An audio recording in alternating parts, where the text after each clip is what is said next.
دې ذلیل قوم زم نه معاف کړی ډیریانې په ما ورکړي دي چې دی د جمعې په شپه وي سی آر ګوري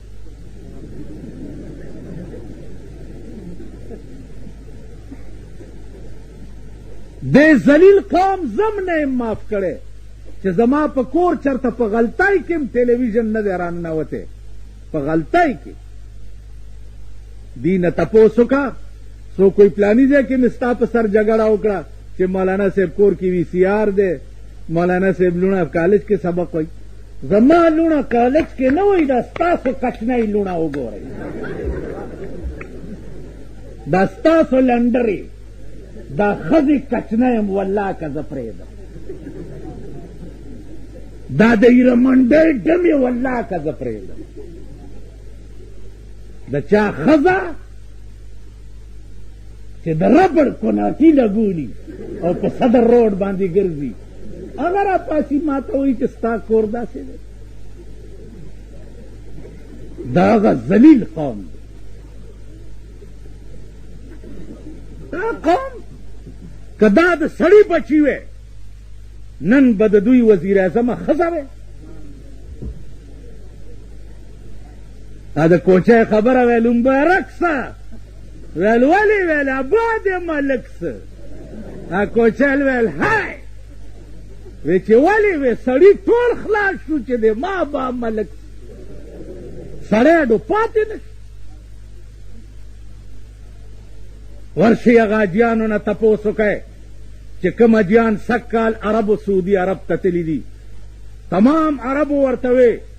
چې لیس فیکم رجل تاسو کې د سړي زوی ډو وونه چې تاسو ښځه وزیر اعظمه کړه اوس را منډې وهئ چې جی اوبه نشته ډېر شکر دی چینی جی 12 روپۍ کیلو شو الله دې په 1200 روپۍ کیلو غوړي جی 300 واوړېده ډېر شکر الحمدلله بلونه جی ډبل راغله 45% د سوی ګیس بل زیات کړی دی دی که نه دی 45% د بجلی بلونه وګوره کم ځای ته ورسېده دا چا کړي ما کړي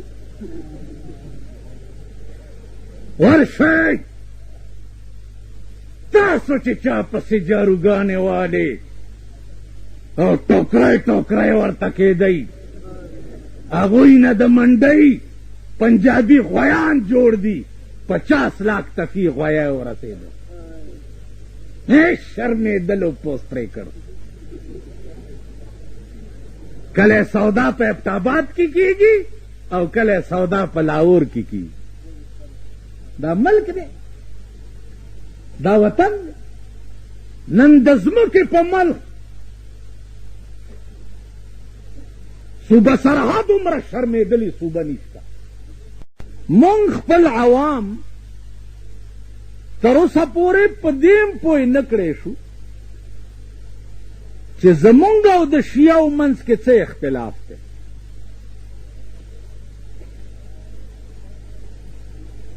یا زمونږ او د مرزایانو منځ کې څه اختلاف دی یا زمونږ او د وابیانو منځ کې څه اختلاف دی مونږ تر اوسه پورې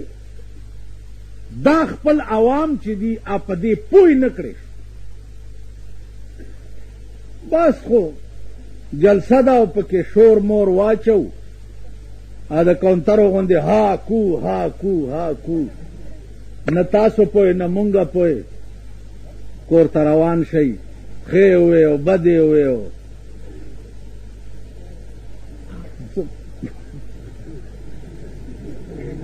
تاسو خیال لرئ هندو ستړی خدای ناراض عزیزانو څومره مذهبونه چې دي څومره مذهبونه د هر مذهب خپل پوپ ملا پادری برهمن اپریدا د هغوی عوام چې دي خپل مذهب نه دومره واقف دي چې تا هغې سره خبره نشي کولی. عوام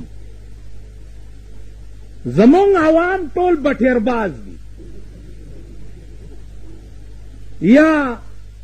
کوته صاحبان دي یا چرګان جنګي یا سپي جنګي یا مړزان جنګ. زمونږ عوام دا کوروانی چې مړه شي 40 ورځې د هر زیارت په ورځ مونږ ورپسې ختم کړو او سپارې ورپسې بخو چې خدای چا ټول عمر دغه کول اوس څه چل ور سره کوه.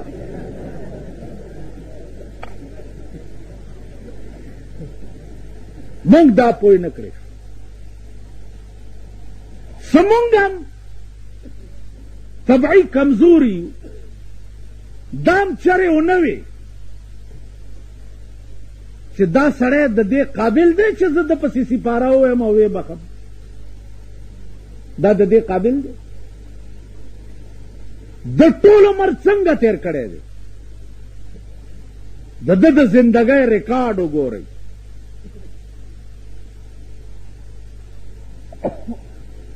تاسو خیال راغی؟ د ژوند ریکارډ یې وګورئ. نه مونږ هم دا نه کوو. مونږ وایو دعا وکئ خایږي د شانه د مسلمانه سره چې کلمه خو به یې ویلي، کلمه خو به کړک سنګ هم ویله په قصه خانه کې، کلمو کار کیږي.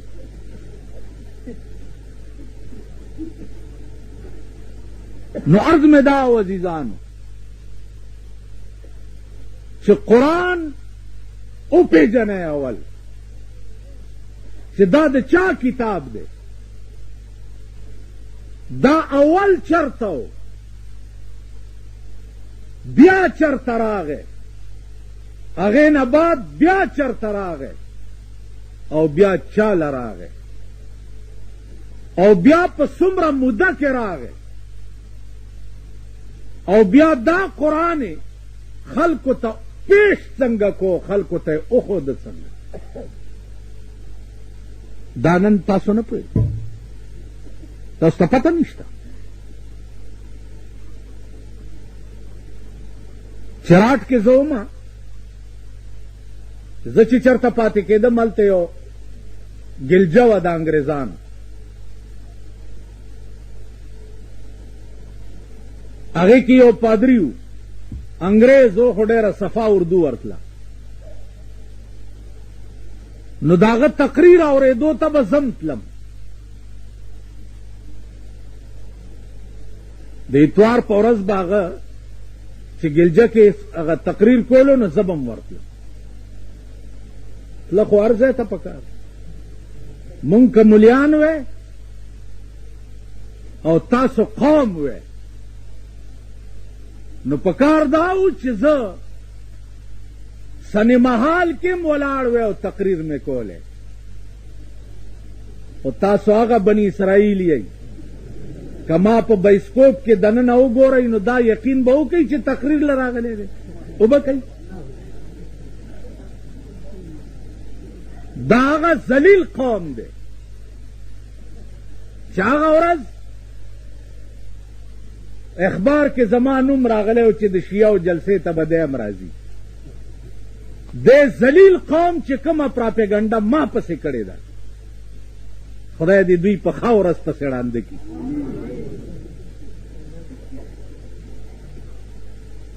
دې ذلیل قوم ته پکار و چې ما نه یې تپوس کړی وی چې دا اخبار کې بیان تا ورکړی. پکار و که نه و پکار؟ پکار دا و چې زه د یهودو په معبد خانه کې ولاړم او تقریر پکې کوم.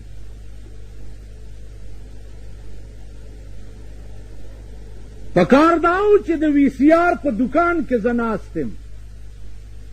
او وی سی آر والا ته ویم چې او د ذلیل بچیا تاله بل روزګار نه درځي